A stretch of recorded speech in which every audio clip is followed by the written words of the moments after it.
You're at a successful Who's Number One event for the team. You had two teammates on the card tonight, not fighting yourself. Talk to me about Nicholas and Davis. Yeah, so we had Davis come out. He was competing against a very high level wrestler, like a world level wrestler, and he came out. He pulled guard and had a few attempts on the legs, a few attempts on the back, and almost wrestled up a few times. And he definitely got the better of the match for sure. He took the guy's back and swept him a few times, passed his guard a few times.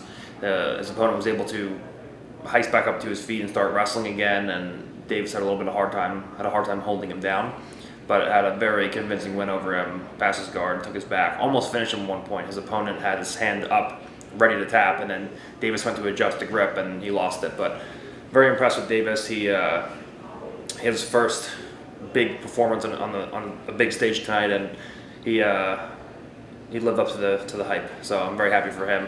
And Nicholas is Nicholas. He's bringing the sport to a new level.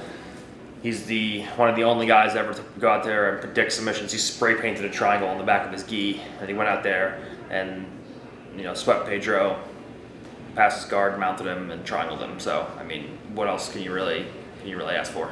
Who do you think you got the idea for calling it a shot for the triangle from? I'm gonna go ahead and I'm gonna hope it's me. And he took a page out of my book, and he did it just as good, if not better, than I did. How was the preparation for him coming into this match? How are you feeling about Nicholas heading out there? Extremely confident. Real confident. I know Nicholas's game very well. I know Pedro's game very well, and Pedro is actually better, I would say, pretty much by far. He's much better no gi than he is in the gi. And right now, nobody's better in the world than Nicholas in the gi. So I was very confident in Nicholas going out here, and I put my eggs in the right basket for this one. He made a big $20,000 bet afterwards. What was your thought on that? I mean, you guys can hit all you want, but he's literally single-handedly saving gi jiu-jitsu right now. So I think it's great. I think that he takes the reigning absolute world champion, from Worlds, and then they come and they compete for money on who's number one, and they do a bet match. I think it's great. So I think you put a big target on his back, and I'm looking forward to see when is Worlds. I don't know. 2 weeks. 2 weeks. Yeah. So we'll see who wins the absolute at Worlds, and then they can come and have a match on who's number one. Davis, young guy, lower belt, coming onto a card like this, not as much experience. How much was he looking to you guys for guidance and for advice? Yeah, so Davis is getting, his whole thing is just get used to competing, because he hasn't competed that much, and so he's a killer in the gym. He does very very well against all the guys. Even juniors, seniors. He's competitive. For any of the guys in the gym, and his whole thing is just to get the nerves out, get used to competing. And so this is his first event on a big stage, and he went out there, he got the nerves out, and he performed like he should have. Not like he didn't perform like he does in the gym just quite yet, but he performed very very well and managed to squeeze out a victory. You've been almost like trying to make this guy famous against his will, right? Can you just tell me who is Davis Asare for people who still may not know? So Davis moved here to go to college, and he liked doing jiu-jitsu, and I think his parents said as long as you go to school, you can continue to do jiu-jitsu. And he started training with us, and he's very very talented, and he's learning at a very rapid rate. And Davis is the first person to strangle me unconscious ever in my jiu-jitsu career. So I posted it on Instagram, and he doesn't like to use Instagram. He doesn't want to be famous or anything right now, at least. And he went from 1,200 to 15,000 followers or something in one night, or maybe 1,200 or 1,500 to 12,000, something like that. He gained over 10,000 followers in 24 hours. And I was like, hey man, you're famous now. He's like, this is the worst thing that anyone's ever done to me. He's like, I don't want all this attention. I'm like, man, you gotta start using your Instagram now. You're famous. How does it feel now watching these junior members come up? They're getting spots on big cards like WNO. How does that feel to you?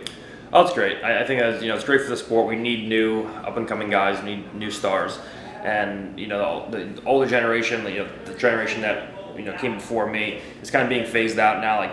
I say that, but Lovato just came out and crushed it tonight. But, overall, that generation is starting to, move out and away, and my generation's coming up, and soon my generation is going to start to get old. So, we have to have those new guys coming up and, building new stars. So I think it's great for the juniors to come in and start getting that competition experience against high-level guys on a big stage.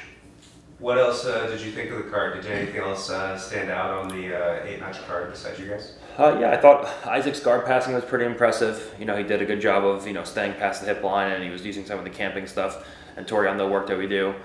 And so he put a lot of pressure on Jacob Couch, which I thought was going to happen. I posted about the pre-fight predictions. I thought that Jacob was going to have a hard time holding on to him and leg locking him, and Isaac would kind of grind him out. And that's what happened. So he was impressive. I thought Davis was impressive in his composure. I thought that Dante Leon had a really nice back take. Going in there. I mean, just from top to bottom, the matches were impressive. William Tackett had a super exciting match, and then of course you can't ignore Nicholas. I mean, all the matches from start to finish were pretty exciting tonight. Even though there were only 2 submissions, there was a lot of action in all the matches. So we had Nicholas in here, and he talked to us about how, I said, is there anything on your mind? He said, absolutely. And he gave a big thing about how people need to be more selective about being fans of skilled grapplers rather than just champions. Yes, I would agree with that. Yeah, because I would say there's quite often a very big difference between being good at winning and being good at jiu-jitsu. Just because you're good at jiu-jitsu doesn't mean you're good at winning, and just because you're good at winning doesn't mean you're good at jiu-jitsu. Sometimes you can be very good at winning because you're very good at jiu-jitsu, but you can also be very good at winning just because you're a good tactician. And I think that, obviously there is a place for champions, and you should value, being a champion. And if you're a guy who says that he's skilled at jiu-jitsu but he can't really win anything, it's hard to really have any credibility because it just looks like you're whining because you can't win anything. But when it comes from a champion saying that, and I completely agree, I think it kind of changes the perspective.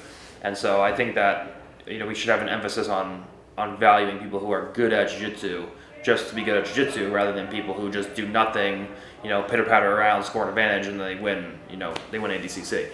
So there definitely is a place for the champions because there is a level of experience and mat tactics and different kinds of tactics to win, and that stuff is important. But ultimately, what we're looking for is we want to push the sport forward and we want to have better technical jiu-jitsu. So I think there's a place for both, but definitely you can't overlook the people who don't win but are very good at jiu-jitsu. Have you ever been to Oklahoma City before? What did you think of the fans, the venue? This is the first time in Oklahoma. I love Oklahoma. I actually drove in today, and I got to drive out tomorrow or early morning, so I'm not gonna get to experience too much of it. But the fans here are amazing. I have a big fan base here. I took pictures with tons of people. Did a meet and greet here, and just real down to earth, like hardworking American people. It seems like so. I love Oklahoma, and I'm looking forward to coming back and actually having time to stay here and explore. Before we get out of here, anything else you want to talk about? No, I think that was a good showing. I'm just gonna go. Actually, I have to make a whole post about this. I have to get surgery on Monday, so that's why I was supposed to headline this event actually, but I got sick and I have to get surgery on Monday, so I have to make a post about that. But after that, I have like a month recovery, and then I'll be back in action, back into training, back into camp, and hopefully I'll be back on the competition mat soon enough. Wishing you nothing but the best. Get back soon, and we'll be looking out for you. Gordon Ryan, the King, thank you so much.